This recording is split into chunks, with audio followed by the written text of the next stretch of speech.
I'm ready. All right. So Corbitt Wall, how are you today? I'm good. How are you, Brian? I'm doing great. And, I kind of want to start off. I really don't know a dang thing about you other than you do feeder flash. Okay. So why don't you tell me where you're at and how you got there?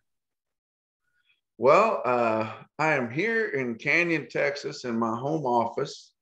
I'm employed by DV Auction full time. I do some speaking events on the side, talking about issues with the cattle industry. I do some auctioneering on the side because it's my passion, and DV allows me to do that. But my number one affiliation is with DV, and I complete all the tasks that I have to do for them before anything else, and that includes the daily feeder flash. Okay. Well, so for those of us that aren't really familiar with feeder flash, what is it? Feeder flash is a daily cattle market report, and I emphasize daily, which comes around pretty regular. I do it late at night so that it's as fresh as it can possibly be when my listeners want it, which is typically during their morning constitutional. I would have a lot of constipated fans if I didn't get that thing out by 5 or 6 o'clock in the morning. And so I do, but I typically do it about 10 o'clock at night.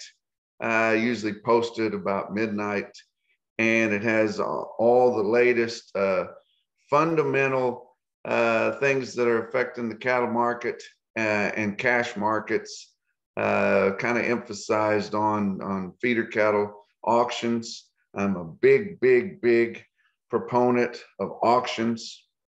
That is something that's very near and dear to me. And if I can do anything with the feeder flash, it is to promote selling cattle at auction. And that goes right along with DV Auction, who I'm employed by.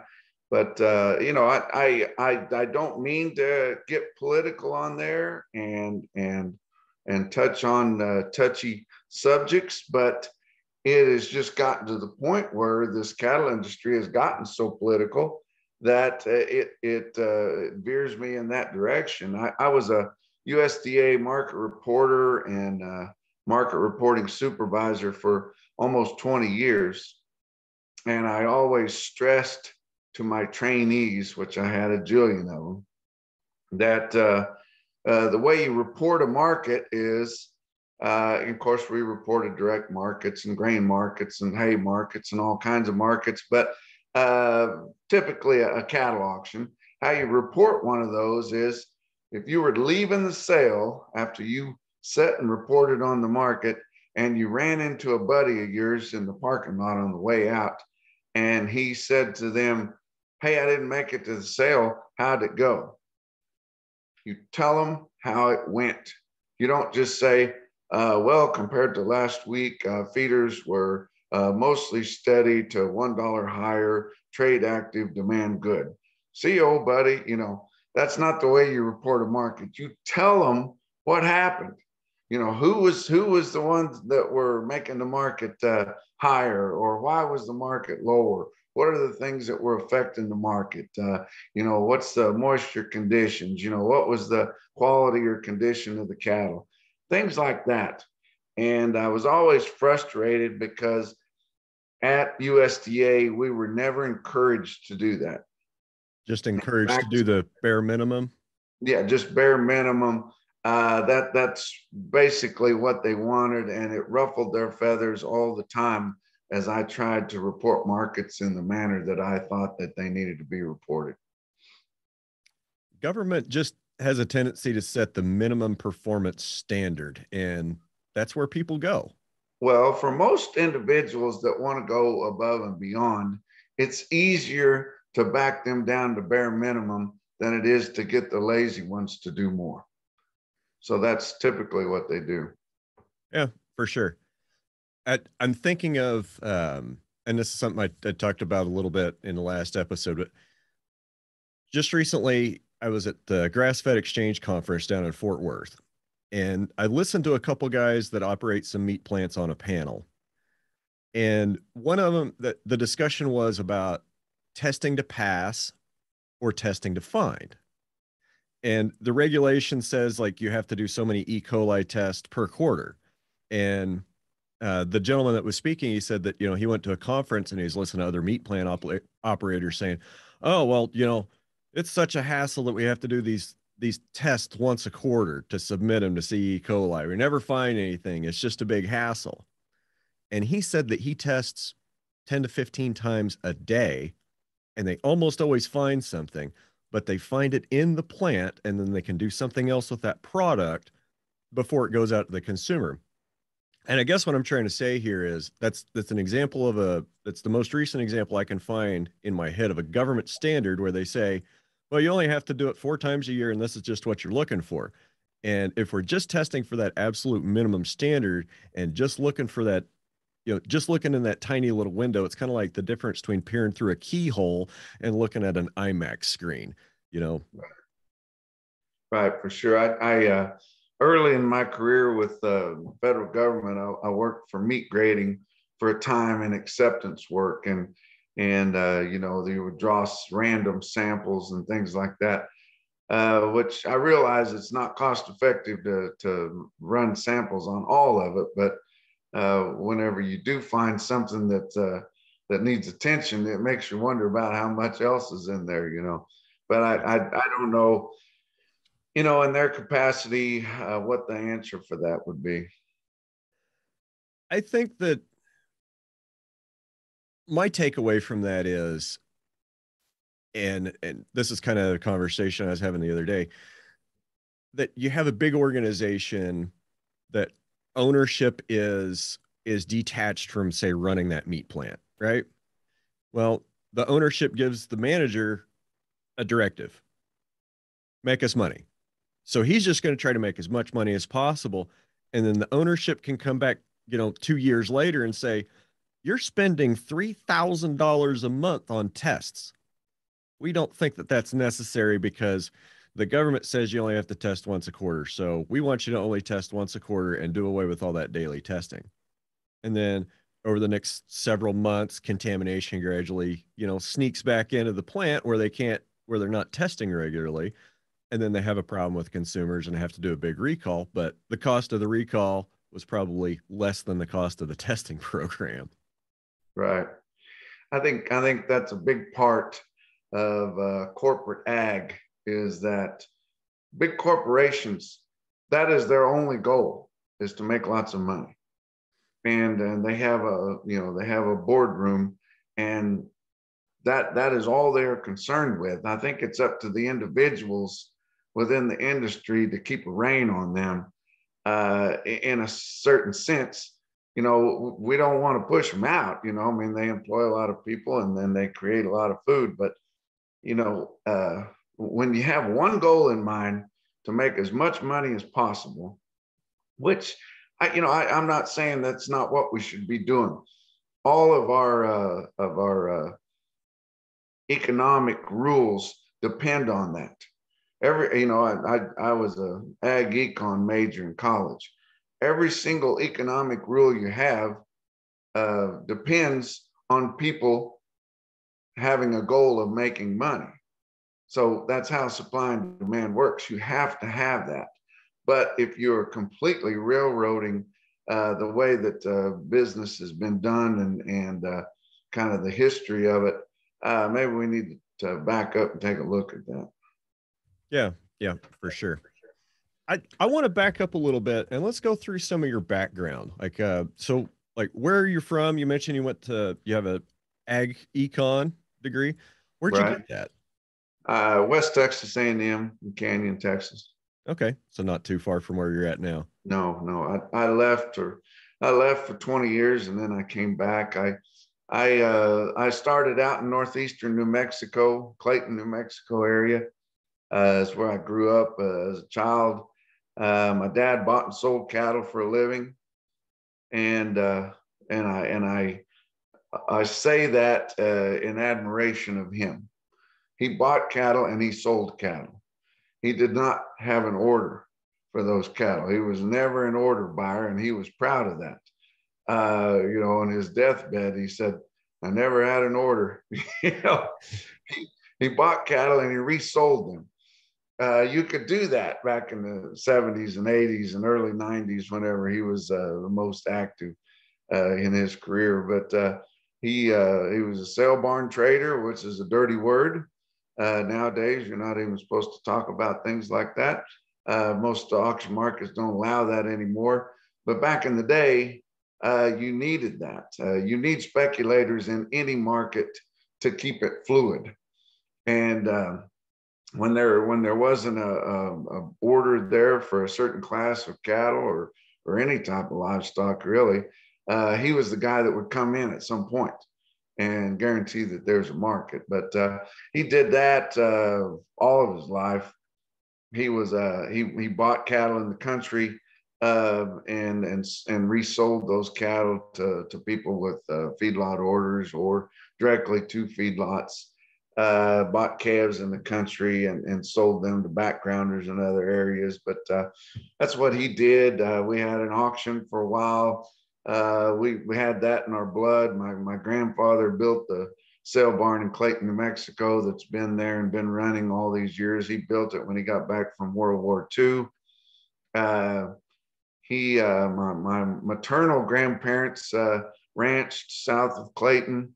My grandfather's grandfather land rushed that ranch with his two brothers that had originally come from Wales. The other two brothers gave up in that dry, sandy ranch, and they sold out to him, and eventually went and rode with Buffalo Bill in his Wild West show. We've got tokens that they used to ride around in the tents and throw up in the air, and Buffalo Bill would shoot them. But we've got several of those tokens from Buffalo Bill shows that have bullet holes in them. But just cool. Kind of come from there. I was a victim of a broken home at middle school age. My mother and my sister and I moved over here south of Amarillo to Canyon, Texas. And my father moved to Clovis, New Mexico, where he leased ranches and leased wheat pasture, which it was only 80 some miles over there. So I was over there all the time with him. I got out of high school. I went to college because that's where the girls were at, and I wouldn't have to work all the time if I went to college. So only on the weekends and when we were shipping or doing something like that. So went to WT, majored in ag business and economics. Wasn't too awfully worried about what I was going to do with that degree, because I was just going to help my dad. We were just going to buy cattle together, and we were going to build an empire. And I went to auctioneer school and I started dabbling in that. We turned our growing yard into a little sale barn. And just about the time I was ready to get out of college, my father's health started failing him in a big way. And so that changed everything. And so the one thing that my father never did, he was a wheeler dealer at different times. We were, when you're trading for a living, some days are good and sometimes are bad. You're all in all the time. He made a living by his wits. When things were down, we were down. When things were good, everything was great. But he forgot to buy any land. And I criticize him for that in his absence, because we always leased our pastures and leased ranches to run cattle on. We owned growing yards and markets and things like that. And I was never tied to a place. Okay. And in a way, in hindsight, looking back at that was a good thing, because it was easy for me to leave and get kind of a worldly view of the cattle markets, especially because I was not anchored to a spot. And so when he started having some serious health problems, I stayed there and helped him, but then he kind of got better over that, but was not well enough to really, go back to branching out and really hustling like he used to do. And so it was that time where I come to the realization that there was never going to be enough gravy there for more than one spoon. And so I started getting more serious about this education that I've been getting. And so I actually graduated with a BS in ag business and economics from West Texas A&M in Canyon. I didn't see any jobs out there that I really thought I went to school 4 years to take. I started working for meat grading part-time, doing acceptance work and doing work on carcass deliveries, CME deliveries. I was doing that, and whenever I would have to turn in my time card or put my hours in, anytime I had to go into the office, which I was mostly in the beef plants around the Amarillo area, I would go in there and I would see the market reporters that also worked for the ag marketing service. That's kind of a sister agency with meat grading. And I'd go in there, and those guys were sitting at their desk with their feet up, watching video sales and things like that. And I was thinking, I could do that. That probably looked a lot easier. Yeah, I know everything that needs to do with that. And so I started talking to them about how I could get on. And they said, well, the only way we hire is through an internship program, and you're already graduated. And I said, well, dang. And so they said, but we do have a graduate intern program, but you got to compete nationwide for one or two jobs. But anyway, I went to graduate school and applied for that graduate internship and got one. And I think there was 2 or 3 of us that were hired through the intern program that year, and I was one of them. And so then I started that. They sent me to South Georgia for extended internship, which I loved, because we ordered a lot of cattle out of the Southeast. And, I ran into buyers there that had bought cattle for us to send west, that we would straighten out and sell to people or run on grass or wheat pasture ourselves. So that was interesting. I had a great trainer there, Ernie Morgan, was an old time market man. He was instrumental in the lean percentage figures on slaughter hogs. I learned a lot about that. We graded hogs at hog buying stations back in those days. That was in the mid 90s. I got done with that internship program. I came back. I just had 1 or 2 hours of school left, and they allowed me to work in the Amarillo office. So I worked there full time, gathering information on feedlot sales. That's back when we did it all over the phone instead of through the computer like they do with mandatory price reporting. But we sat and called feedlots all day, every day, especially early in the week, trying to get a reading on how big a show list they had to work with that week. What they were kind of going to be asking for the cattle. And then as we got close to the middle part of the week, Wednesday and Thursday, we really worked on phones hard, trying to get that first guy that pulled the plug, to sell the cattle and what price levels. And then, it was always a big deal each week when we got our first confirmed sales, and we'd run to at that time it was Sprint mail. We didn't really post it on the internet. We'd Sprint mail it, and then it would go to all those little readers that everybody had, that, and the media had, that, just ran all the time printing out information. And we would put our first report out that we had confirmed sales and at what level. And then within 10 minutes, CattleFax would put out the same number and project 20,000 head sold. So that was kind of the way that it worked every single week. But, and that's kind of the way that goes. But we built relationships with the feedlots. At that time, they sold 100,000 head in the Texas feedlot area every week. Give or take 8 or 10,000. That's fat cattle, slaughter ready cattle. Yes, Okay. finished fat cattle going to slaughter out of the feedlots.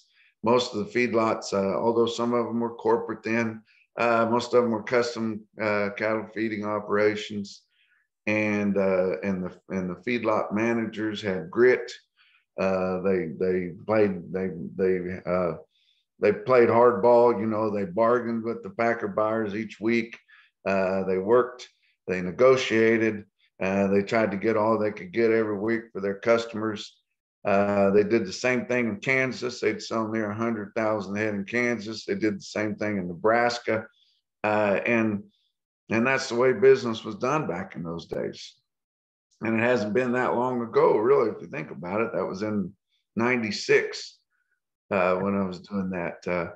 I left there shortly after. Back in those days, if you worked for Market News, to advance, you had to transfer.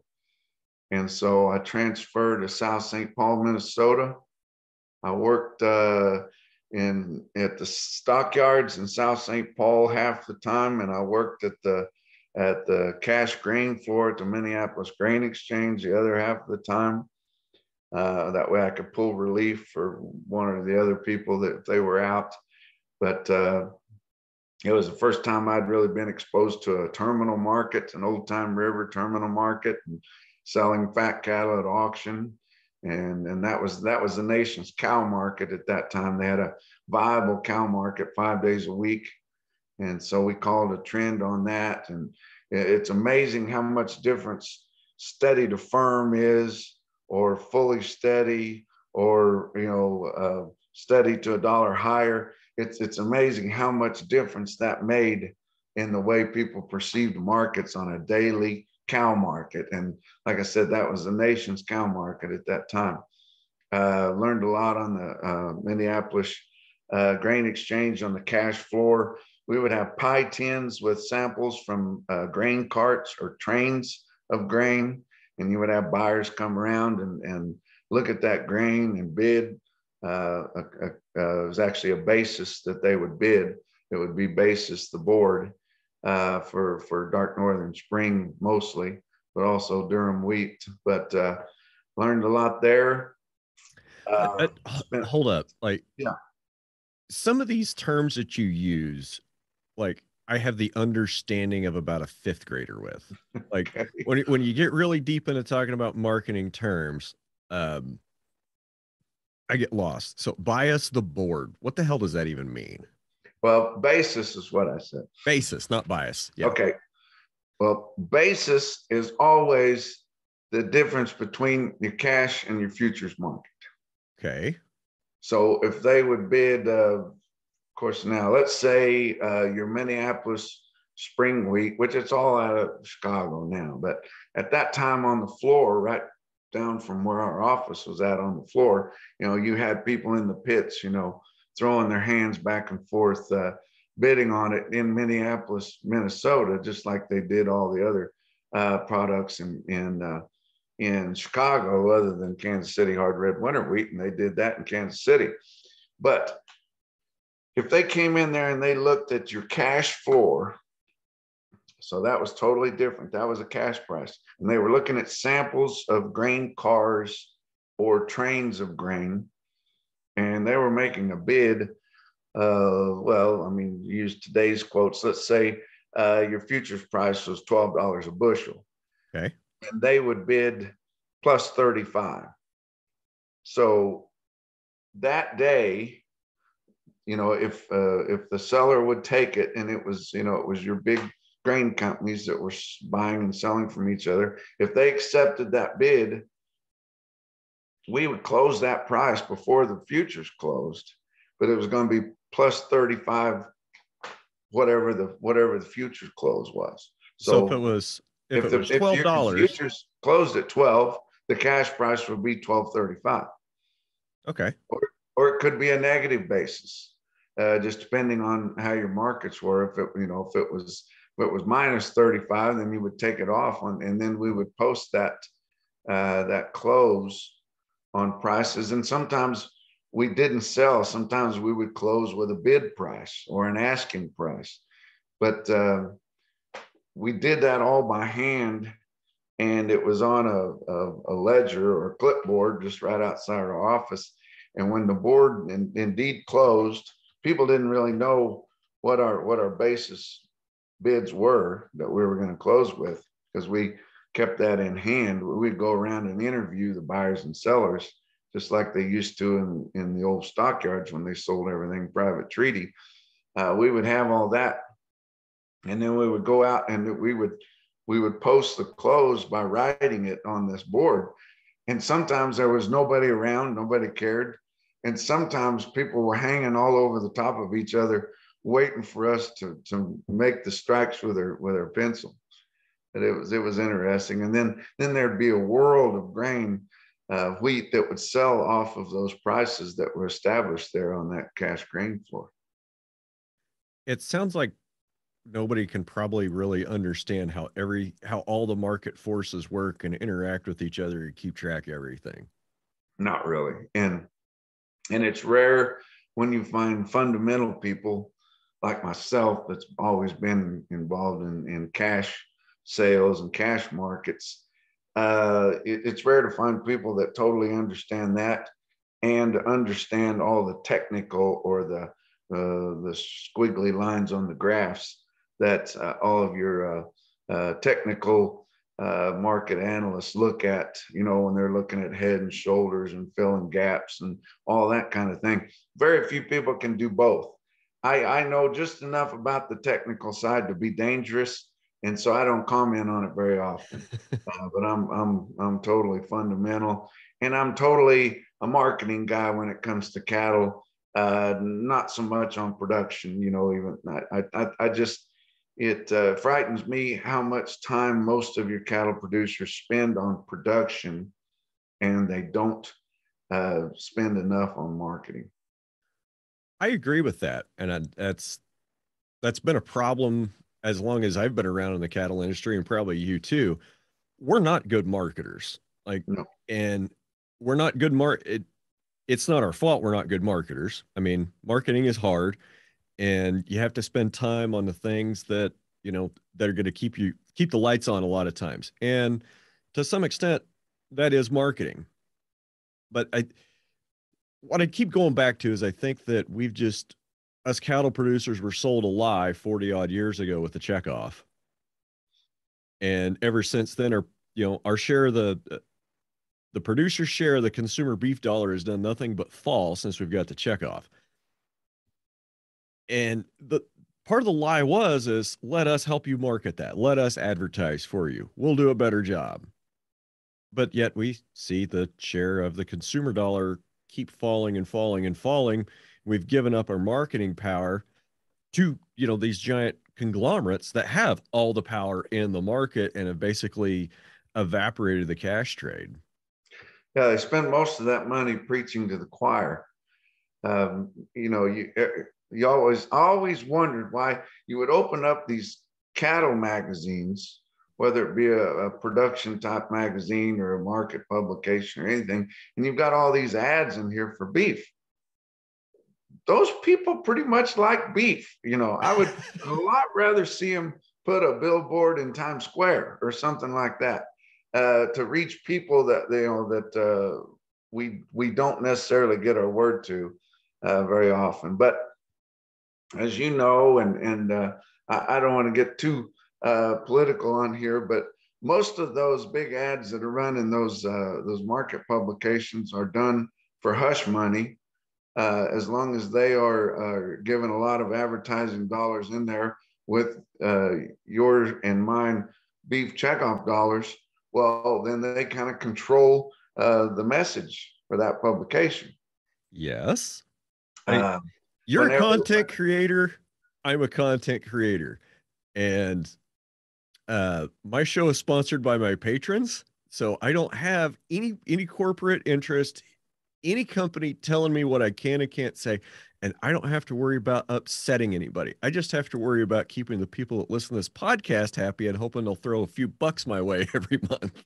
I knew that we were getting a pretty good following with the feeder flash whenever we received an email to the headquarters, not to me, but to my boss's office, that NCBA had considerable amounts of money that they wanted to spend advertising in a way that we were putting out our message, and that we were reaching producers that maybe they weren't having a lot of success reaching. And they continued to put in this email that they had considerable funds that they would like to push our way to help promote things. And we're like, yeah, that'd be great. But once we put that little check off down in the corner of my videos, I've lost all my credibility, you know. And then whenever I decided to say the truth, or the truth according to me, they may not agree with that. Yep. And they'll pull that sponsorship dollar like that if they don't agree with you. Absolutely, they will. And yeah, that's why I like to remain independent, I think. And I don't want anybody, if I upset my fans, they'll tell me.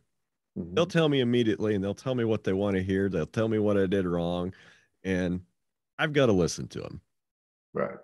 Well, and I do too, to an extent, but we've got great sponsors at DV Auction. The way that we do our sponsorship is we offer it in packages, and I don't have to deal with that, which is great because we have guys that are professionals at that, and they will put packages together, whether it's a drug company or feed additives, or, you know, anything that any outfit that would want to get in front of cattle producers' eyes. They will run banner ads on production sales that are going on, that are constantly going across while a guy's sitting there shopping for bulls. You know, and they may decide that they want a sponsorship on the feeder flash, and they kind of know what they're getting into when they do it. And we have great sponsors. I wouldn't say that that my reports are that volatile, but at times people disagree with me, and sometimes we've lost sponsors for that. Sometimes we've gained sponsors for that. We had a animal health company that was a big sponsor of ours, that was, you know, sponsoring all kinds of stuff and loving it, getting a lot of positive feedback from their sponsorship. They changed the supervisor.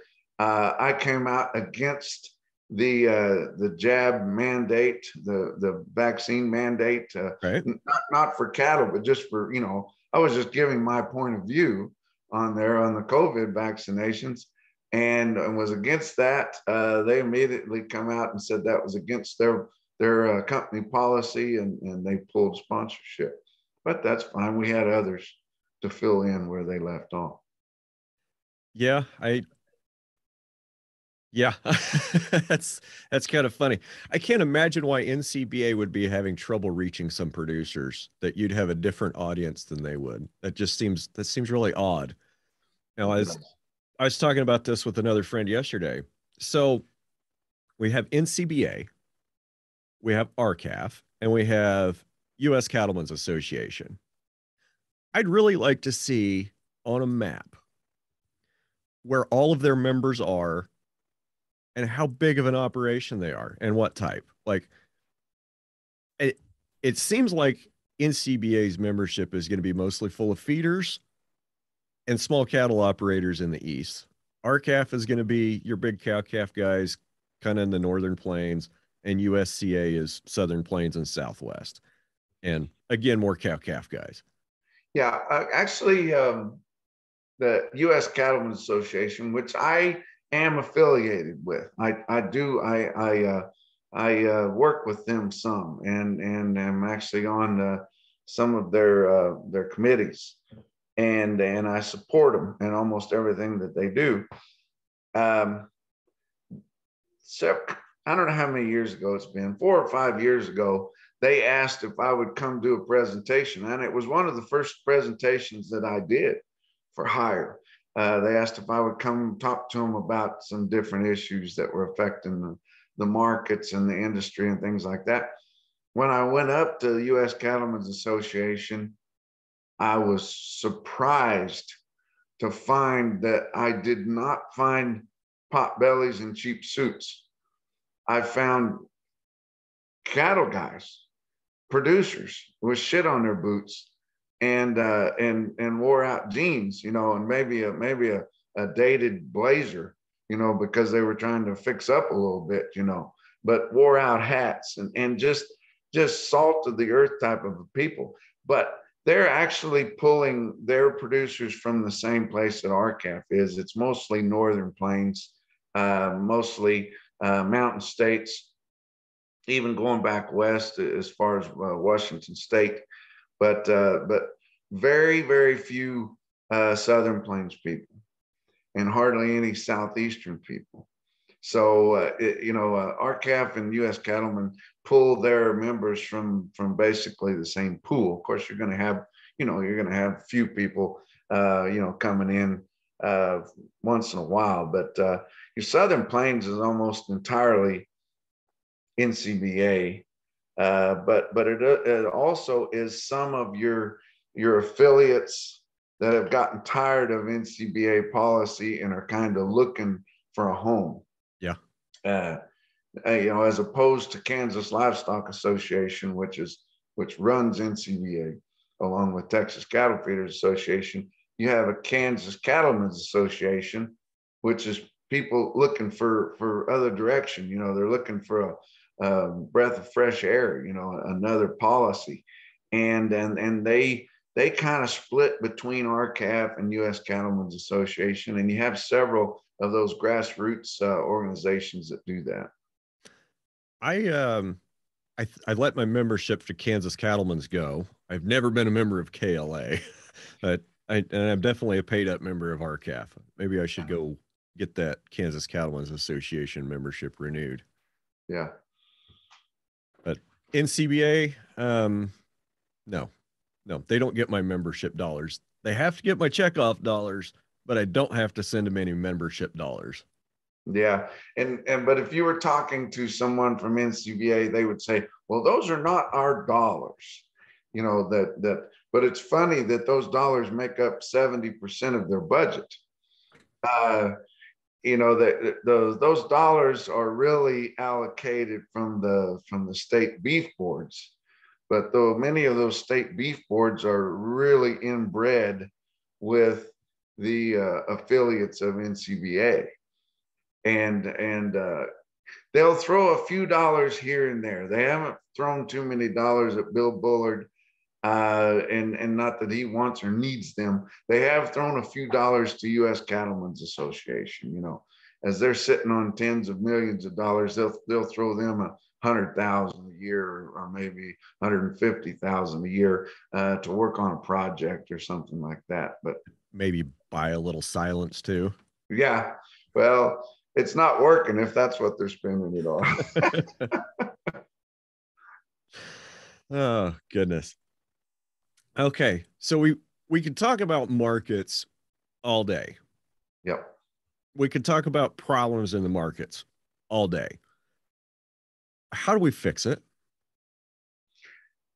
Well, as your listeners, I assume most of them understand, it's very technical, and there's just a lot of different things coming in from every direction of the field that affects these markets.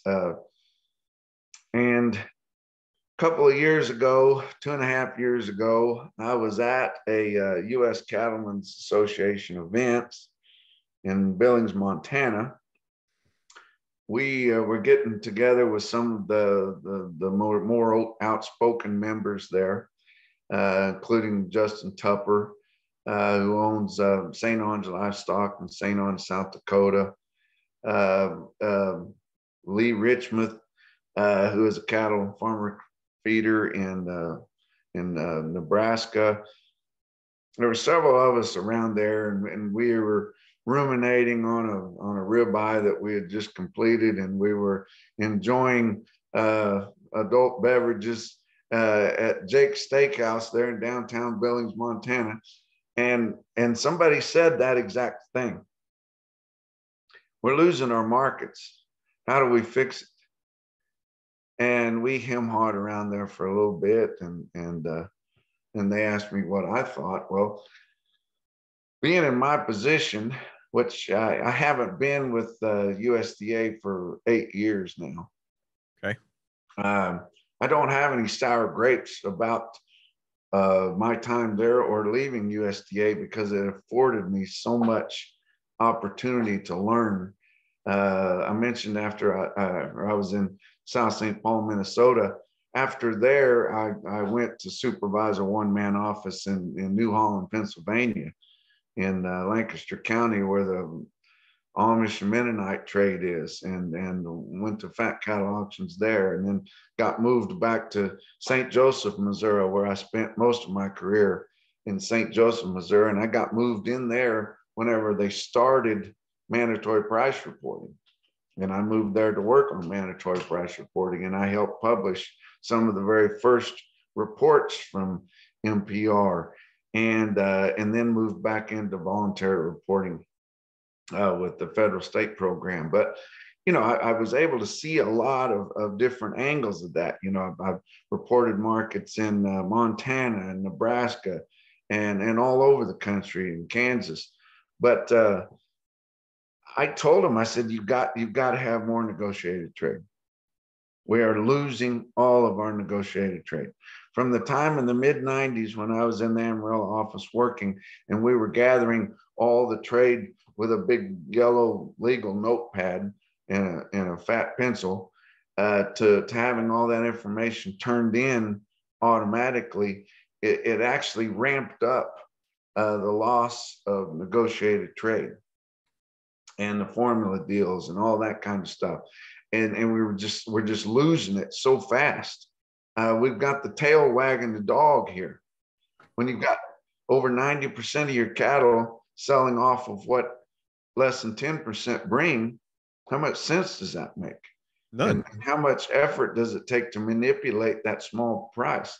In 2015, after your big prices of 2014, but in the wreck of 2015, less than 3% of the cattle, of the fat cattle in Texas, sold in a negotiated manner. Say that again. 2.6% of all the finished cattle in Texas feedlot areas, which includes the Oklahoma Panhandle and eastern New Mexico, 2.6% of them sold negotiated. 97.4 sold off of those. That is an unhealthy market. That's unreal. It's absolutely mind-boggling. And yet we've got Texas Cattle Feeders Association and KLA and NCBA they think that there's no problem with that. There's no problem with that.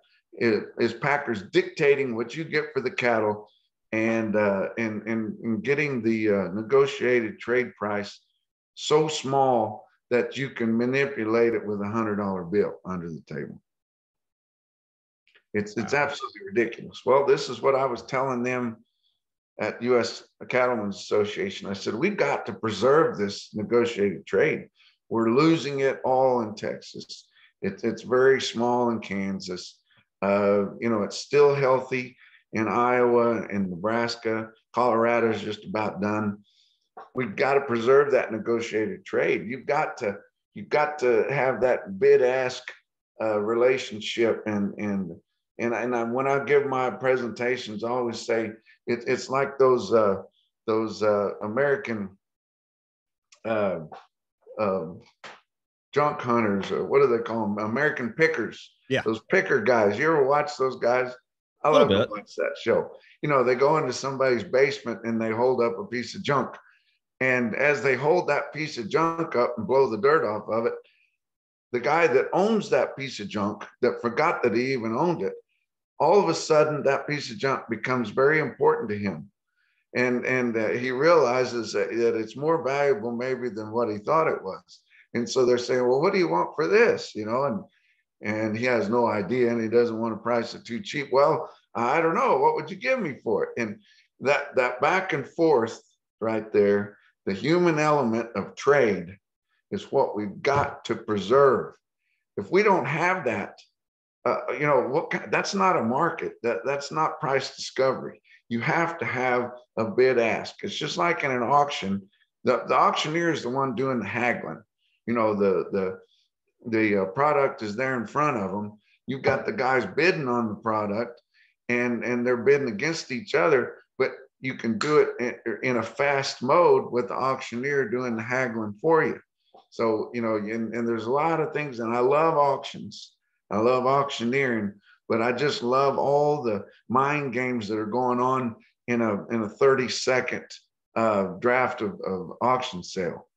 And I love that. And I love sitting and watching auctions, knowing who's buying what, who's pushing on them. And a lot of guys, and I've heard Steve Stratford say it, and Justin Tupper has been famous for saying it. The guy that comes in second in the auction, yep, he's probably as important as anybody, or definitely is. He pushed them to that level. And you've got guys that'll just sit in an auction and push just out of orneriness. And that's awesome. You've got to have that. And your cow buyers are the best. We've still got a really viable negotiated trade in slaughter cow markets. The bulk of them are still sold in auctions.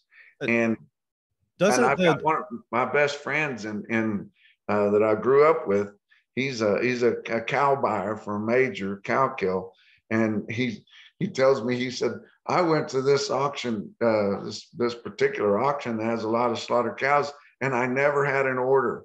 My order was not to get over a load.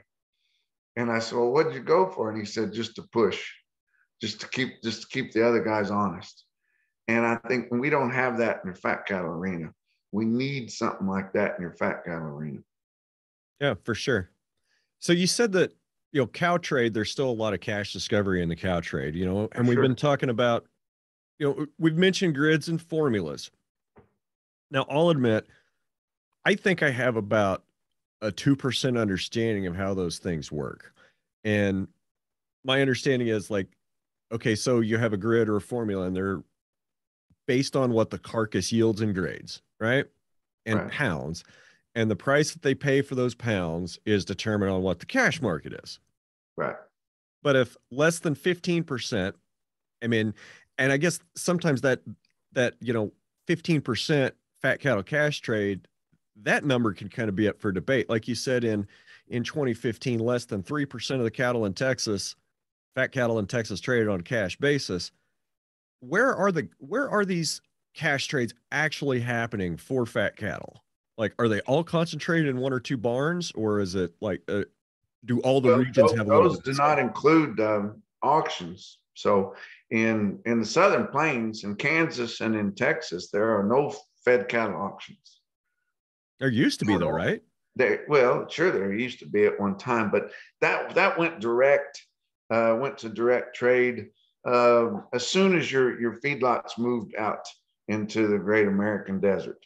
You know, back when we had our terminal markets like Chicago and Omaha and Sioux City and Sioux Falls, and then they were real viable back in the 30s, 40s, 50s, and early 60s. You know, all your trade was negotiated, but it was a private treaty sale on the yards. Well, when they started in the 60s, moving your cattle feeding out to Western Kansas and the Texas Panhandle and places like that, these, you know, your feedlots started being built out there. Your guys in the Midwest, it was all farmer feeders at that time. They got tired of fighting the mud all the time. And they found out that even though there wasn't that much feed in the Texas Panhandle and there wasn't very many cattle there, transportation was getting efficient enough that you could haul feed and you could haul cattle to a set of pens on the hillside with a feed mill and some bunk, and you can feed them more efficiently there than you could on the farm. At that time, everybody talks about P&S not enforcing things. Back when we were at the stockyards, you had P&S agents walking the alleys, packers and stockyards agents, making sure everything was on the up and up, making sure that nobody was getting an unfair advantage or anything like that. People think that your stockyards trade was just willy-nilly, and there's nothing can be further from the truth. the P&S guys were on top of things all the time. They had relationships with the buyers and the sellers. If something wasn't right, they were going to get informed about it. They had rules at the stockyards back in those days. Your packers couldn't just, and your packer buyers were all friends with the commission guys. But I have a good story. A good friend of mine whose dad had a commission firm at Omaha at the stockyards. And he was really good friends with the main packer buyer at one of the packers. And he asked his dad when he was a kid, he said, Dad, how come we don't hang out with Bob when we're at the stockyards? You know, you guys go fishing together and you guys go to ball games, and you drink together and do all that kind of thing. He says, how come we don't hang out with Bob when we're at the stockyards? And his dad said, son, Bob is a packer buyer. Why would I want to talk to him when I know that he's going to lie to me? He's my good friend and I like Bob, but we're not going to talk when we're at the stockyards. It's a great story, and it sums up the relationship between your packers and your feeders. But your packer buyers just couldn't go into the yards and just start running around willy-nilly bidding on cattle. If they did, your biggest packer, let's say it was Swift or Armour at that time, all they had to do is run them across the street or up a chute to get them into their plant. They would run to the commission guy who had the most cattle or who had the best cattle. And he would sop all those cattle up, and then the guys that didn't have as many or weren't quite as good, they'd be sucking hind tit. Well, that wasn't the way. And they used to talk about when the bell rang, or let's say at 9 o'clock, they'd say the bell rang, then your packers could enter the yards. And at that time, they would draw out of somebody's hat, they would draw their commission firm. And that's where they started. They would start at that commission firm, and then there was a rotation after that. So maybe your biggest packer drew the smallest commission firm, or the guy who had the plainest cattle or the fewest cattle. That's where he had to start buying. And people didn't have cell phones, they didn't know what was going on the other side of the yards. And so he had to start trying to buy those cattle. And by the time he worked his way around to the commission firm that he would have liked to have started on, likely those cattle would be all gone by then. That kept everything on an even playing field. Yeah. Well, now, what few cattle that your packers bid on, which it's all done in the country for the most part. We do have the Fed Cattle Exchange, which I support through Central Stockyards, where they offer cattle online. But it's had a limited amount of success. I would say if we get this bill pushed through, they could have some more, because that would be one way that you could buy cattle in a negotiated manner. But especially down here in Texas, if they only have to negotiate on about 10% of the cattle, you can send a simple text. The packer buyers send text back and forth to each other. They collude. They gang up on the few guys that sell cash cattle, and they keep the market under pressure all the time. We look at they're bidding 136 on cattle this morning, and we've got cattle selling for 144 in Nebraska and Iowa. 8-cent spread. So what explains that? They are better, but they're not that much better. And it's just that the guys in Iowa and Nebraska, they've got negotiating leverage. They've got their better cattle, and they've got deals that they want, and they've got the regional packers. That's the most important thing, is they've got those guys that'll come in second a lot of times. They've got regional packers that don't have as many big sweetheart deals, and they aren't tied into these big corporate feeding outfits that supply them with over 80% of their needs.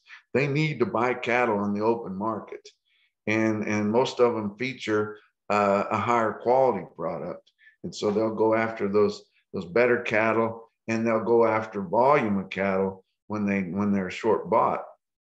But we can talk about all these sweetheart deals in the Southern Plains, and a lot of these people think that's the only way they can get a true price for their cattle is get into some sweetheart deal. The only real premium down here is volume. Yeah.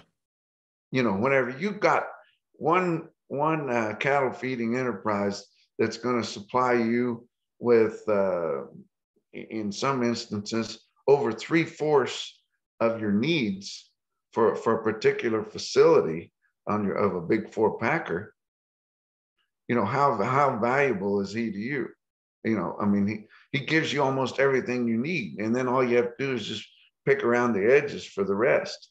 That's not a fair way to trade, and it's really limited the upside of our fed cattle price, and then it's trickled down. It's limited our yearling price and our calf price for our cow calf producers.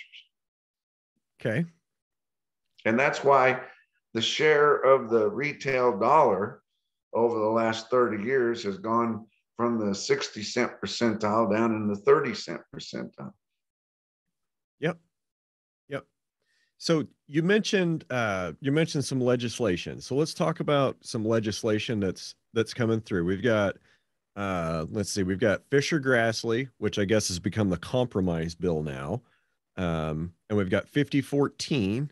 I think that's it. I don't think there's any movement on Cory Booker's bill to ban CAFOs. So what do you know of? I think that's actually part of your 5014 bill there. Okay. Okay, so I mentioned that we were visiting with this at a U.S. Cattlemen's Association meeting, and we said, and they said, well, what do we got to do? And I said, well, we've got to preserve, maintain, and grow our negotiated cash trade. And everybody agreed.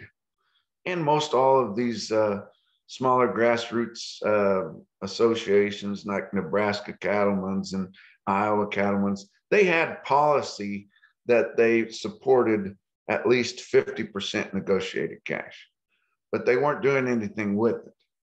And nobody was really doing anything with it. And so they said, well, let's see what we can get done on Capitol Hill. Let's see what we can get done. Let's try to mandate a minimum percentage negotiated cash trade. And several of us, including me, says, how the hell are you going to do that? You can't tell them how to do business. That's against our conservative values. Right. That pushes me off my mark a little bit. I don't really like that.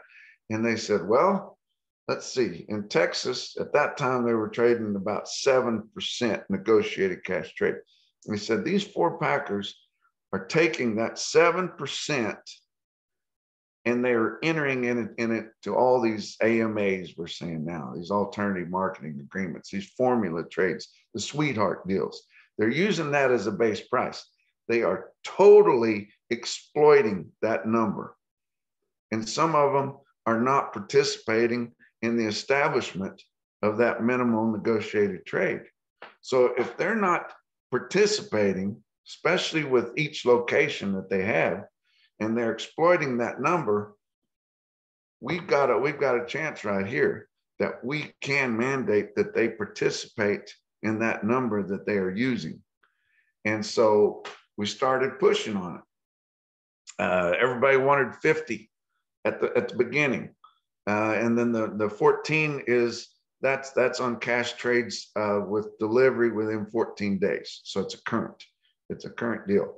So the 5014 is what we immediately started pushing. Well, I told the guys, and it's not all me, everybody had a play in it. I'm just coming from my point of view. I said, I don't think 50 will work because it's too aggressive.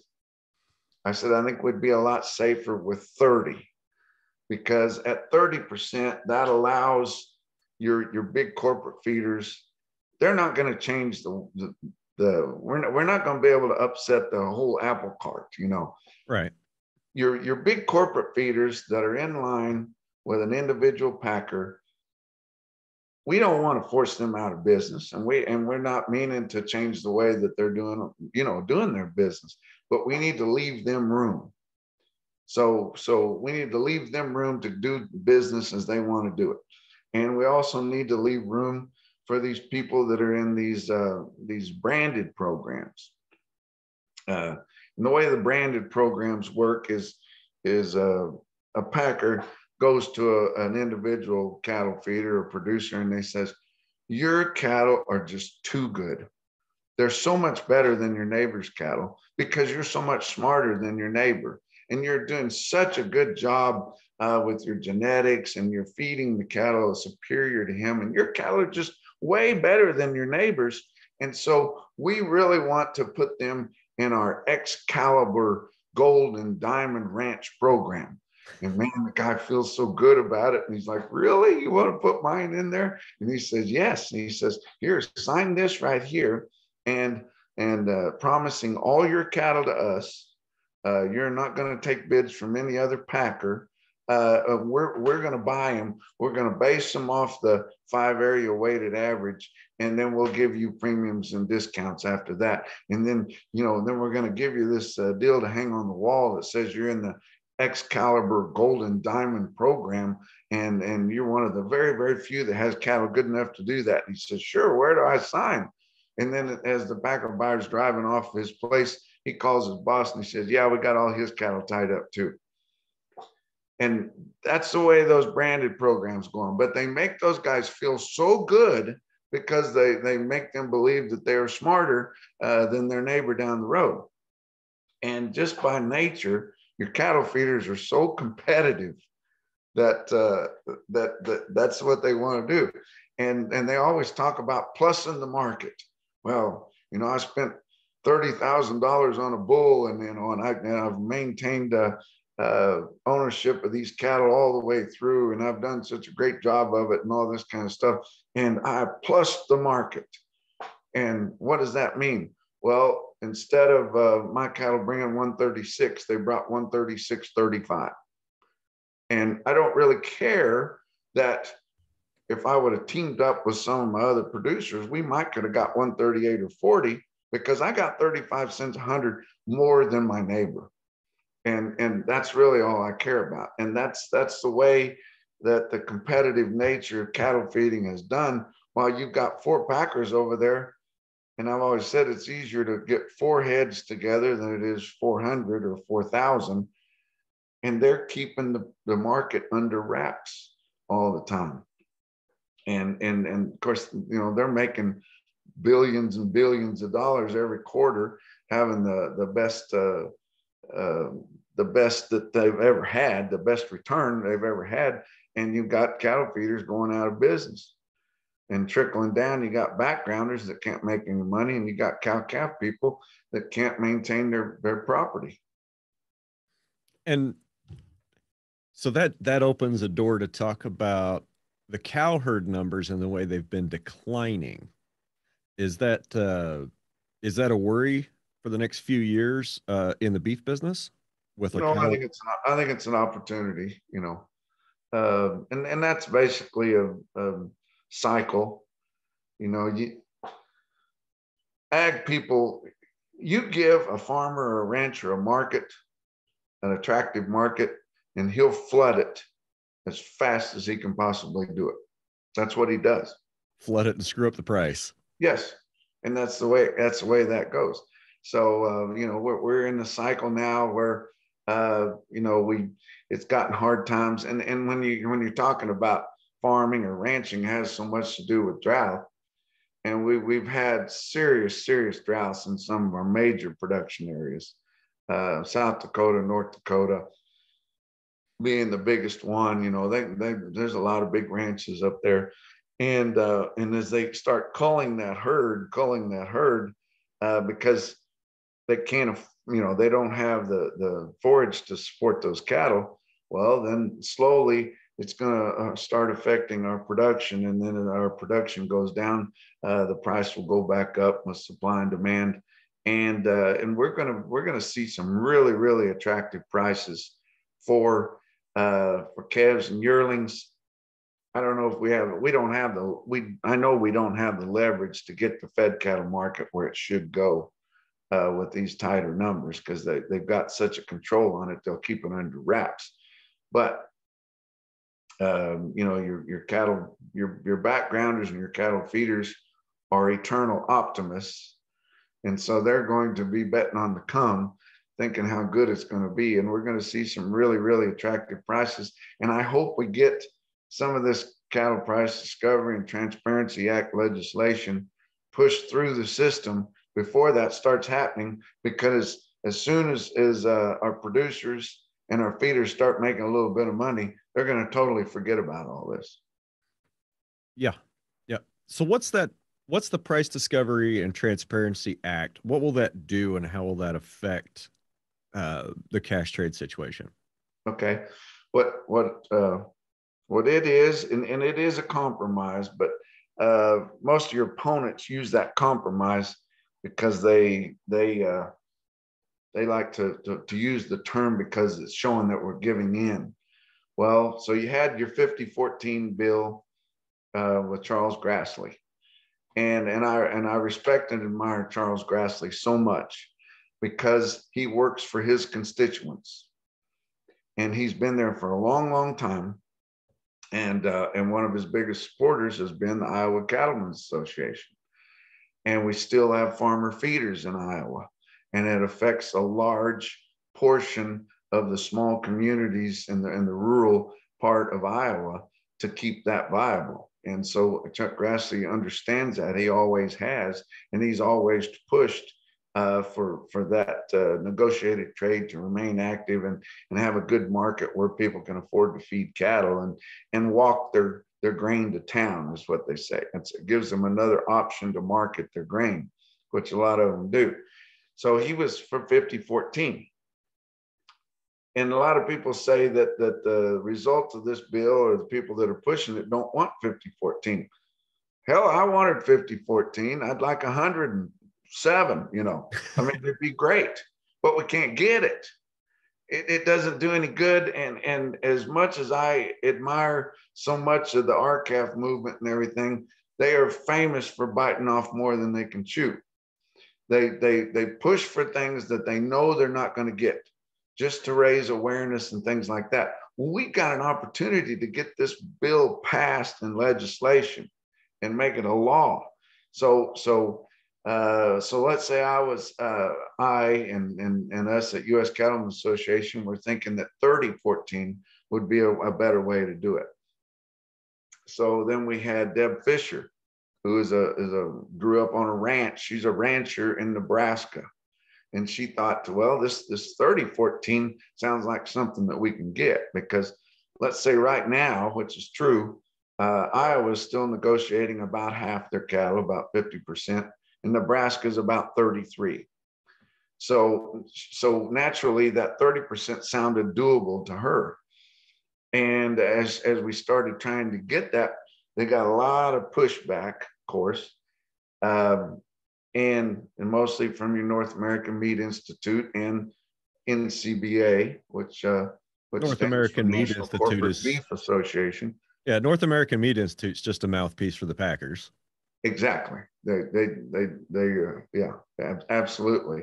And it's no happenstance that some of your biggest officials in USDA get a nice cushy job with NAMI whenever they retire. Oh no, that's perfectly okay. That's yeah, fine. That's exactly. fine. It's just the way that your military leaders, get to have cushy jobs with those defense contractors whenever they retire. It's natural. Totally no conflict of interest. Totally not a conflict. Absolutely not. So as Deb Fisher started working through her bill, she saw she was getting a lot of pushback. Of course, Chuck Grassley was getting a lot of pushback too. But both of them wanted to preserve at least what negotiated trade we have right now and not let it go any further down. And so they did compromise, and they decided what the Cattle Price Discovery and Transparency Act is it will freeze within the 5 area at least, and they're probably going to establish 2 more areas to encompass the other parts of the country. So it's going to be 5 to 7 area regionally. They're going to preserve the percentage of negotiated trade that we have right now, or what we've had over the last 2 years. And actually in Texas, that's going to be a little better than what we've been historically, because during the worst of the pandemic, we did see some decent negotiated trade in Texas, because we found out that some of those sweetheart deals that your big corporate feeders in Texas are enjoying with their packers include profit sharing and box beef cutout values. So they refused to take some of their cattle whenever we saw the biggest disparage, when the shelves were empty and housewives were fighting over a pound of hamburger. They decided to let those cattle set, and they were going to these smaller cattle feeders, little custom lots and things like that, that had cattle that were in loose hands, that hadn't seen a major packer come to their place for years and years and decades. And they were saying, hey, I'll give you so much for these cattle. Well, sure. What's the catch here? Meanwhile, those guys that had the sweetheart deals are sitting on their cattle because they would have cost too much if they turned them in on the sweetheart deal with the profit sharing or the dressed beef price. So then they let those get over finished, and they discounted the hell out of them. Exactly. And they're their old sweetheart buddies, and those guys will fight for them to the end because they really have to have them. If you're feeding 250,000 cattle or 500,000 cattle or 1 million cattle like Five Rivers is for JBS, I mean, you can't operate without your sweetheart deal because you've got way too many cattle to sell. You have to be able to schedule them in all the time. And I can't stress enough how fearful, I don't care if it's Five Rivers all the way down to your smallest farmer feeder in Iowa, they are scared to death of their packer because they can shut them off. They can absolutely, and then they do that. They penalize them all the time. I have a lot of friends, especially up in the Midwest, that get frustrated with the fed cattle market, and they'll tweet or put a Facebook post out on critical of your packers, and whenever they get ready to sell cattle, they said, well, you need to take that post down. Yeah. They're always pulling rank on them, and they're so fearful of them. And that's why you see all your big cattle feeders in Kansas and Texas fighting tooth and nail against this Cattle Price Discovery and Transparency Act. And they have to be vocal about it so that their packers see that they are good minions and they're following what they should be doing for them. But going back to Cattle Price Discovery and Transparency Act, what it will do is it will freeze the percentage levels that we have right now, which doesn't sound great to a lot of guys that want more negotiated trade, including me.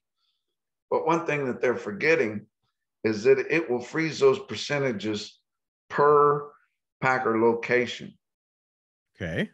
So right now, what little negotiated trade we see in the Southern Plains is mostly done by just a few plants. Well, if you take some of those plants that don't do anything but schedule cattle in, we've got plants, big 4 plants in the Texas Panhandle that don't have a packer buyer. They don't have a fat cattle buyer. They don't have a procurement office. They don't have anybody to do that because they're just the ones that just schedule cattle in. They just call Five Rivers and say, I need 5 pot loads on Thursday. Yeah, that's all they do. They basically own the cattle. But packers are not supposed to own cattle. But if I've got a contract that they're mine, I do. And that's what they have with these AMAs or these formula deals. But whenever we bring those other locations that haven't been active in negotiated trade up to that low percentage level, and let's say if we did it in Texas, it's probably going to freeze at about 8%, which 8% ain't shit. Not great. It's a lot better than 2.6. Yep. Or 0, which is what Texas A&M research says it will be by 2026 if we don't do something. We will go to 0 negotiated trade in Texas. So what's your cattle worth then? Whatever they feel like paying.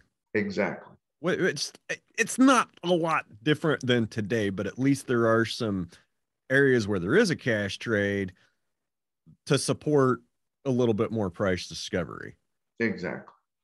And there's when we say there's no trade, there's a lot of bigger feeding outfits that their cattle don't go into negotiated trade.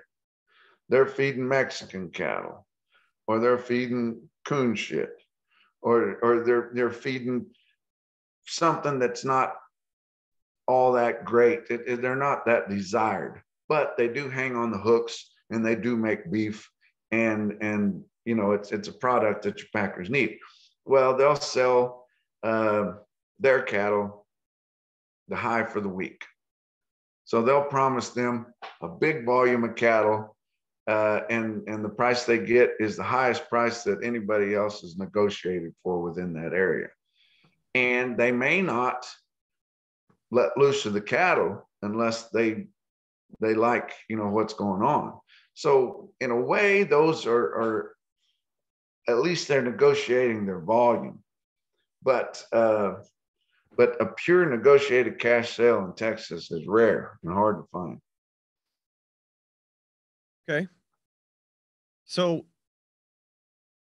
I'm always watching input costs, especially fuel costs, price of oil. Have we started to see any effects on the cattle market of $5 diesel fuel, or is that train wreck still coming at us? It's here and it's still coming, and it's progressively working on us. This week and last week, we've noticed that you would think that our feeder cattle prices would be going down progressively, so because our feedlots are full, we know that, and there's just not a lot of demand to fill empty pens because there's not that many empty pens right now. But we also at the same time know that once we get into full summer here within the next month or so, for at least 2 months there's not going to be very many feeder cattle to buy. And your guys want to stay in. Well, we're starting to see a significant premium in the northern plains and in the Midwest for feeder cattle to go right on to feed than we're seeing in the southern plains, because these farmer feeders and these smaller feeding outfits, they've got access to corn. And a lot of them still have on-farm corn storage. And you would think, well, gosh, why don't they haul it to town and get, you know, $8 a bushel for it? Well, they'll have to give it to Uncle Sam. Yep. And they don't want to do that. They would rather put it through those cattle and build the equity in their cattle feeding operation by doing it that way. So, and because of freight, we are starting to see those cattle in the northern plains, which they always sell at a premium, because I mean, it's a fact of life. It may hurt people's feelings, but the cattle in Nebraska are better than the cattle in Texas. They just are. A little bigger grade and yield. If you're looking for grading, which that's what the whole world revolves around, you know, average choice or better. If you're looking for grading, the cattle are better. And so they're going to bring a premium, but they're starting to bring more of a premium because of freight. And we're starting to see that. And I have to harp on one of my other big pet peeves is we've got to have more fall calving. Okay. Right now, and historically, 75% of the calves born in the United States are born the first half of the year. And you think, well, that's not too bad, until you look at the second half of the year and you say only 25% of our calves are born the second half of the year. Well, what time of year do you like to eat steak? Summer. I like it year round. Yeah. Well, so does everybody else. And globally, especially, because, you know, other parts of the year are enjoying different seasons, you know, on the other side of the globe, of course. And our cattle infrastructure can't handle 75% of our calves coming to them at the same time. We don't have the pen space to hold them all at one time, or over a majority of them at one time. We don't have the pen space. We don't have the hooks to hang them on, and we definitely don't have the trucks to haul them off. So in the fall of the year, in October, which everybody everybody winter calves anymore. They don't spring calve, they winter calve, so that they can have as big of a big pussy fat calf balling to sell when it comes October. And every year in October, your supply of big fat soggy calves balling outweighs demand, and the market goes down.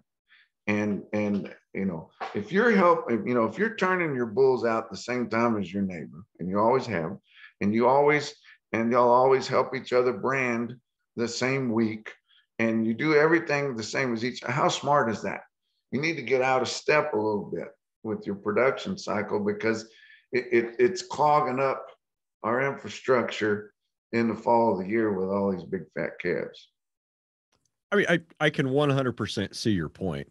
And there's arguments to be made about, you know, when to calve on green grass, calve in the spring, summer, fall. I've seen those cows lay down on green grass and have a calf. It doesn't have to be a snowdrift or a mud hole.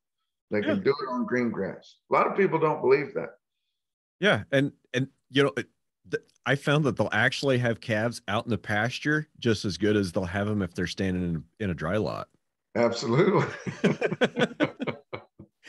But don't think these big corporate feeders aren't trying to figure out a way to pin up beef cows and efficiently have calves. And once they do that, we're done. Yep. The chickenization of the beef industry will be complete, and absolutely, you and I just might as well go to town and get jobs.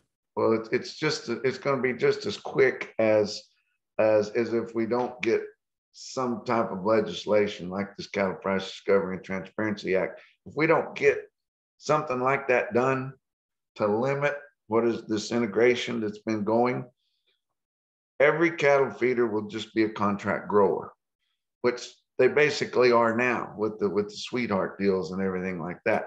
85% of them are now. Yeah, exactly. But we're continuously losing our independent cattle feeders, our independent backgrounders, our independent cow-calf guys, because it's gotten so consolidated. And if we don't get something done, it's just look at the hog industry. Yeah, I was going to ask you about that. When I came to Missouri, and in 2000, I became the supervisor of the federal state market news program. We still had viable feeder pig sales in southern Missouri. You had a lot of guys that farrowed out pigs for a living. That's what they did, and they were very proud of their pigs. And we had sales down there that were getting 10,000 head of feeder pigs.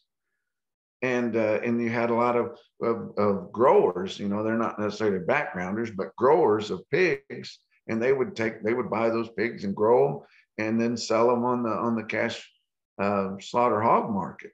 But in 1998, when they took the hog market to 8 cents a pound, it pretty much eliminated all your independent hog feeders. The only guys that were left were contract growers. And so, you know, and like I said, there were still a few feeder pig auctions left.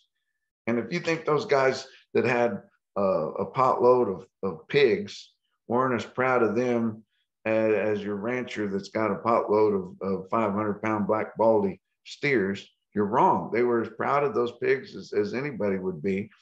And you know, we still had a feeder pig auction at St. Joe Stockyards, and I reported the market there. And you know, some of those old hog guys would tell me, they said, "Oh, you remember back in, 1980, so and so. You know, I remember how easy it was to sell pigs. You know, when corn got cheap." And you know, one of the guys said, "Yeah, I made a phone call and got the wrong number one time. Still sold a couple load of feeder pigs. You know, it was just that easy." But when they eliminated your cash market for slaughter hogs, it rubbed out your feeder pigs, pig auctions. It sounds like you saw that happen in the late 90s, the mid-late 90s. You saw the pig market collapse. Right. How did that happen? It just, there was nobody to grow those pigs anymore. Your pork processors come in with rules. And they said that you had to be a level 3 producer to feed hogs for them if they were going to buy your hogs. And that meant that you couldn't feed them on dirt anymore. You had to have a facility where you fed them on concrete or on slats. And they wanted all the pigs to look the same. And so all your pigs had to be white, and they had to be half brothers and sisters, and then they had to weigh within ounces of each other because they wanted everything so uniform. It kind of reminds you of the way that they're doing the cattle market right now. It's exactly. They're using it as a blueprint. They want all your cattle to be black. Whether or not they're Angus, they don't really give a shit as long as they're black. If they're 51% black and they grade good enough, they can still be CAB. So they don't have to be Angus. But they want them all to look alike. They want you to treat them the same way. And they want to dictate to you how you feed them. That's what they did in the hog business right before they pulled the rug out. And, and they decided they didn't want to have to post a cash price anymore. We no longer had the Omaha hog market because you couldn't scrape enough hogs together in Omaha to make one truckload of hogs. So we quit reporting that at USDA because it wasn't a viable market. Well, everybody sold their hogs off the Omaha hog market. And then we went to country buying points, and that worked for a while till your buying stations weren't getting enough hogs to establish a price there. So they didn't want to have to post a cash price anymore. Well, if they owned all the hogs that were being fed and they owned the packing houses, why the hell should they have to come out with a price to post? And, right. And we're starting to see that with our fat cattle and our feedlots. They really don't want to have to come up with a price. And if they do, they want it to be so infiltrated within some kind of a formula where we can't report it because of confidentiality reasons, and we can't really post it anywhere, and nobody really knows what the market is. Is the confidentiality really the root of it? Like if we had an open contract library and everybody knew what the prices were, would that help? It would, but and part of my problem is I am a realist, which is why I support Cattle Price Discovery and Transparency Act. That's why I understand why we can't have 50-14. If you're in Colorado, you basically got one buyer, maybe two. Once in a while, we'll get a third regional packer coming down in there to buy some cattle from Nebraska or somewhere. But you basically have one buyer. You don't have that many feedlots, and they're basically owned by one entity. Well, if you report everything that you get in, it's basically making JBS and Five Rivers pull their pants down, and spread their cheeks. And that's not, I don't know that that's fair for anybody. So it maintains confidentiality for your packers and your producers. And I'm considering a big corporate feeder a producer too. So nobody should have to tell that. But included in Cattle Price Discovery and Transparency Act is the law making your cattle contract library be enforced. So that information would be very valuable to an independent feeder or somebody that's shopping around looking for an AMA or something like that. But they won't have to tell who their deal is with. And then they won't have to give every specific about it. But it would at least give an idea of, this is how they're doing it. But, and I live right amongst them. I mean, they live right down the road from me and across the road, these guys that work for these big corporate feeders. And they will tell me privately, God, I hope you guys get something done on that. Because they know that if we're negotiating their base price at a higher level, that base price is going to be better. And so but they can't say it out loud because, the packers will crack their whip on them, So they'll get fired. They can't say it out loud, but they will. And then I talk to other guys that are in these sweetheart deals, and they say, hell, you guys can force us to negotiate as many percentage cattle as you want, but I'm not showing you my sweetheart deal. my sweetheart deal includes everything up to and including Big 12 football scores, you know, and I'm not going to let you, you know, get rid of my sweetheart deal because I know what kind of cattle I feed. I know how I feed them, and I've crafted my sweetheart deal to fit those cattle. And they may not be what everybody else has to do to get a premium, but it's got enough volume. The only true premium in your cattle feeding is volume. And then once you sign up into an AMA, that eliminates competition. Well, if you've got supply and no competition, you pretty much make the market anything you want it to be. Yep, that's for sure. That's for sure. So one of the last things I want to talk to you about is imports. Mm-hmm. I've heard the gentleman with Cattle Facts stand up in front of a room of people, and this was this? I think this was after the Tyson fire, but before COVID. So that was back when the Packers were only making like $450 a carcass in the I don't wake know of how the they Tyson got fire. back. It's terrible. And I sat there and I listened to the Cattle Facts guy go through the import numbers, go through the export numbers, and he changed units in between. Like one of them, he was using pounds, and the other one was like million tons or something. But he kept changing up his units, so you weren't looking at it. So he wasn't showing the numbers apples to apples.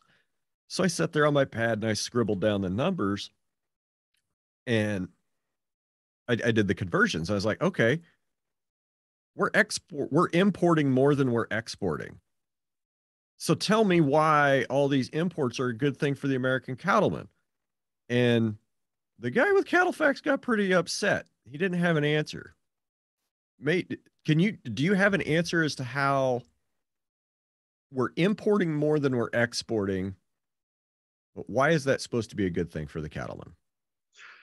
Well, I don't think it's a good thing for the cattleman, but the answer to why we do that is we are beef lovers here in the United States, and we sop up about 80% of our production right here in the United States. The reason why those imports and exports are important is, and you'll hear this and you don't like to hear it, but it's our relationships with our trading partners. You know, we make a shitload of grain, and a lot of times we need to get rid of that. So we rely on a lot of these countries to especially these countries like China that don't have free market systems, and the production in China is pitiful. Why is that? Because everybody makes the same. You know, why are you going to get up at 5 a.m. and work your ass off when you're going to make the same as the laziest farmer? You know, because you know that's just the way it is. You know that they don't. It's, you know, you don't get paid on your production. You get paid the same. Everybody gets paid the same. So in essence, you don't have a lot of production out of those areas. Well, if we're going to sell them this much grain, then we have to buy so many of their widgets, and we may even have to buy a little bit of beef off of them. But one thing that I've always believed, and I know it to be true, and I got chastised for putting it into a government market report for once, but the U.S. beef industry relies on Asia mostly to shop from the top of our shelves, and Mexico to shop from the bottom. So every carcass has stuff that we don't like. And so we've got to get rid of that. So if we're going to sell tripes and livers and oxtails and things like that we don't typically eat, you know, we may have to buy a little bit of their product that we can grind up. Now, bringing that product in, which is heavily brought in from Brazil, now that 2 of our big 4 are owned by Brazil. That can't be a coincidence. That's not a coincidence. Yeah, it's not a coincidence. But they slaughter a lot of brushy type cattle. Now, I'm not saying grass fed with wholesome forages and things like that. I'm talking about just brushy ass cattle that are their maturity is too high for our grading system, and they're just 3 or 4 or 5 year old just things that's been out there, eating whatever. Well, that's not real palatable, and it makes for some cheap beef. Well, they can bring that crap over here, and then we feed most all of our cattle. So that makes them have way too much bark or fat around the outside of the carcass, which doesn't help their grading. It hurts it, makes them more yield grade 4s and 5s and not necessarily choice and primes. So we can trim that fat off, throw it in a hopper with some of that crap that we get from South Africa or South America, and grind it up, and it makes that brushy crap taste pretty good. And that comes from our cows and the trimmings off of our steers and heifers.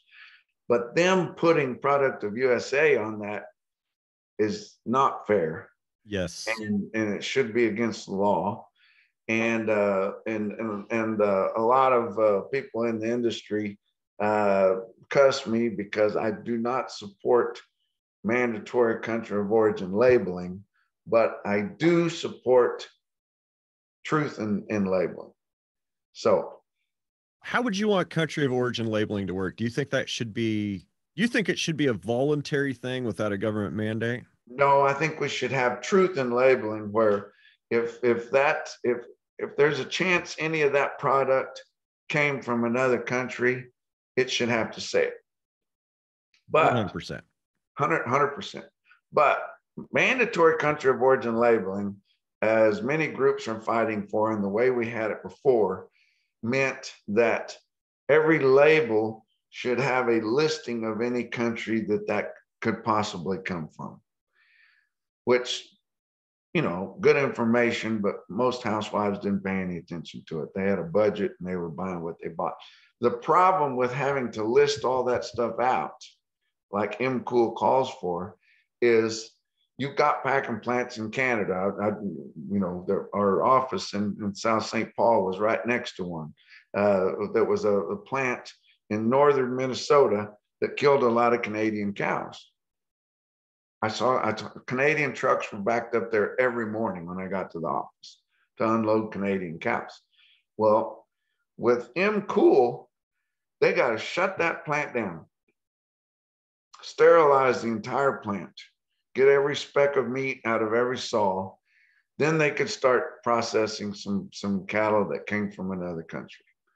Okay, as soon as they got done processing those, shut the plant down again, sterilize everything there, get every speck of meat out of every single blade, out of every corner of every stainless steel table before they could go back. And when you're in cattle production, you want smoke blowing out of all those stacks in those packing plants at all times. So having to specify that, all I really want to know is it completely a product of the USA, or is it not? That's all I really give a shit about. Just tell me whether it is or it ain't. And then I can make my purchasing decisions based on that. I don't need you to shut those plants down, and I'm talking about further processing too, which also includes that. But that's why I'm for truth in labeling, not necessarily for MCool. I can agree with that. We need some truth in labeling, and but the flip side of that is anything the government comes down and we give the government the power to mandate and regulate, that's a power that they'll always have, because there's no power that the government has ever given up or rolled back or said, maybe we shouldn't be involved in this anymore, so we're just going to quit doing it. And once the government kind of gets involved in something, their involvement kind of always tends to increase over time. I agree with that to a level, but a lot of people are using that as an argument to fight against this Cattle Price Discovery and Transparency Act. But everything in in beef processing and cattle feeding is monitored by the government.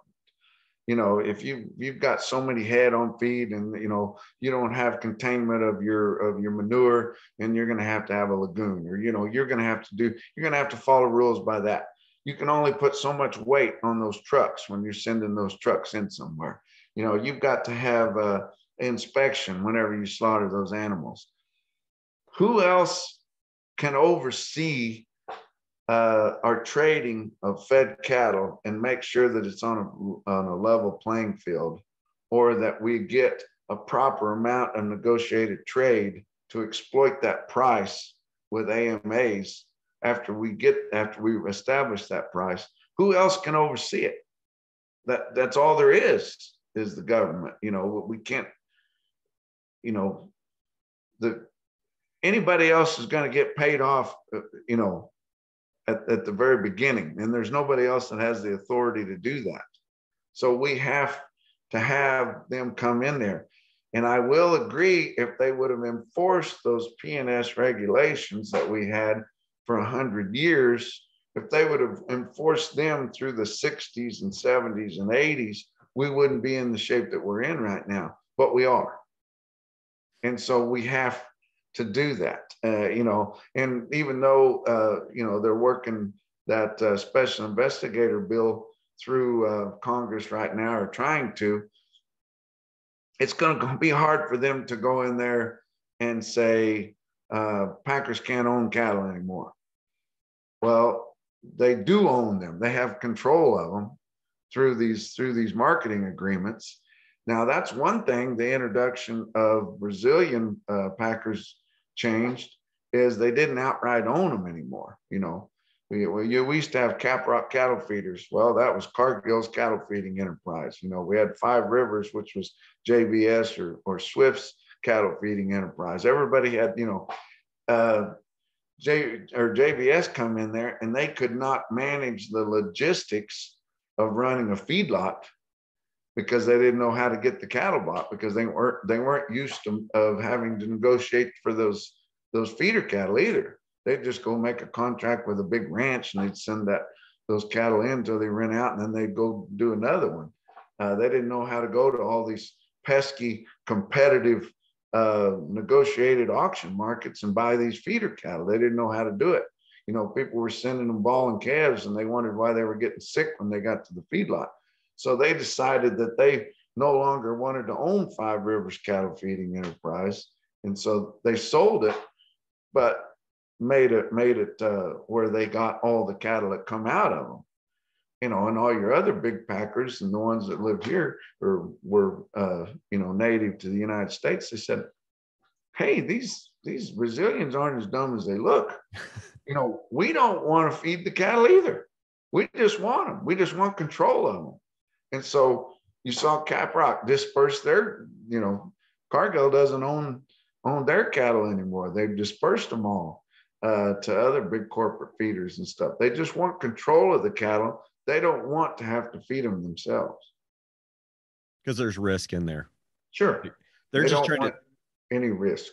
They're trying to insulate themselves from all the risk, and they haven't figured out how to de-risk the cow-calf business enough to suit them yet, which is why we haven't been chickenized, or we haven't been porkified.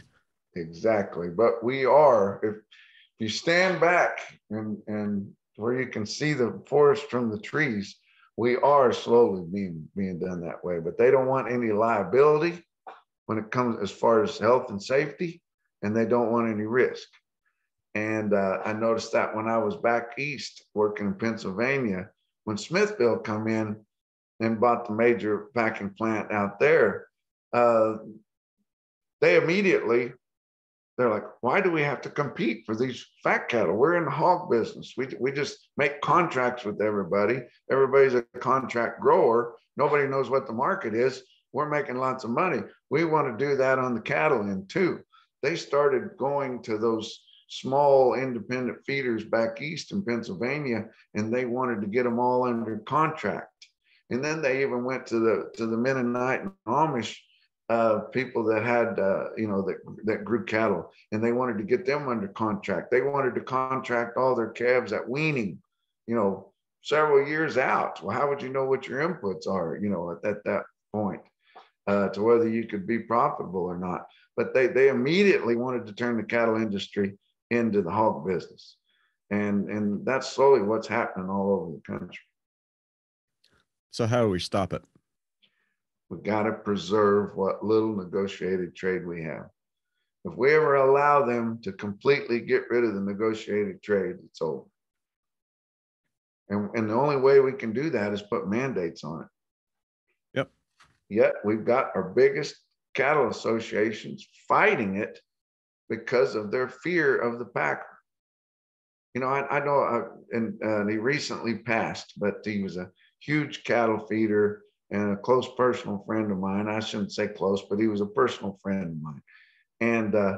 And he had thoughts, and then there was rumors of him building his own packing plant, or him and his family building a packing plant. And they had went so far to finding a place to put it, finding a labor pool to get it going, and all this kind of stuff. And then it kind of stalled out. And I talked to him one day, and I said, I thought you were going to build your own packing plant. He said, I was. And he said, I looked at it, and I looked at the feasibility of it, and it would have worked. And I said, so, what the hell? And he said, well, the bad thing about building my own packing plant is it takes 2 years to build it. He said, you know what they could do to me in 2 years? Yeah. Yeah, probably put him completely out of business. And absolutely, he'd be out of business before he ever got opened up. And I fear that for these new plants that are coming in and using some of that Biden money to come in, I desperately need regional packers, and the one that's coming in North Platte and some of the others. I hope and pray that they're able to work. But you think that these big four packers play dirty pool in purchasing of the cattle? You wait till they find out how dirty a pool they can play on the other end on selling the meat. Well, and I mean, they don't need to invest any of the record profits they've made in the last 2.5 years to build new plants, because somebody's going to build them a brand new one in North Platte, Nebraska, that they'll buy it for pennies on the dollar. 10 cents on the taxpayer subsidized dollar within 10 years. Yeah. Al Capone didn't start out in the packing district in Chicago by accident. I haven't heard this. Those mobsters and thugs started out in the packing districts, and they're still there. It's the same strong arm tactics that they used back in the 20s and 30s. It's just at a different level. It's so you faster. Think they don't use intimidation and backlash and strong arm tactics. You're fooling yourself. It's faster and scarier now because much cell more. Phones and text messages. Yes, absolutely. All right, Corbitt, it has been awesome hanging out with you today. And okay, I don't want to take up too much more of your time. Well, Brian, I'm just going to tell you right now, I have no plans of committing suicide. And if they find me dead in my cell, it wasn't because I hung myself with a bed sheet. Okay. I will make sure that gets in the show. I will not edit that out. Okay. I just wanted to make that clear. All right. Well, so where can people find you if you don't get Clintonized? Okay, well, you can find me on my daily cattle market report, which at one point it was a 3-minute update, which we went way beyond that, but it's usually from 10 to 15 minutes, usually around 12 minutes, and it's called the Feeder Flash. You can find me on Facebook, on Twitter. My favorite place for people to go to find that report is at a website called National Beef Wire. And that includes my report and a lot of other market information that we draw with DV Auctions power and connections and technology.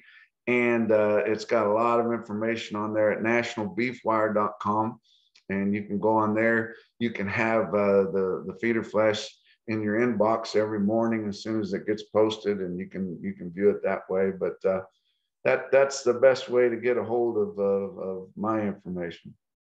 Great stuff. I'll make sure all that gets in the show notes. All right. Thank you very much. Right, did we forget anything today? Probably, but that's okay. That's just a good excuse to do another one later. Sure. All right. Well, Corbitt, thanks again for your time, and we'll catch you later. Thanks, Brian. All right, gang. Y'all have a great week.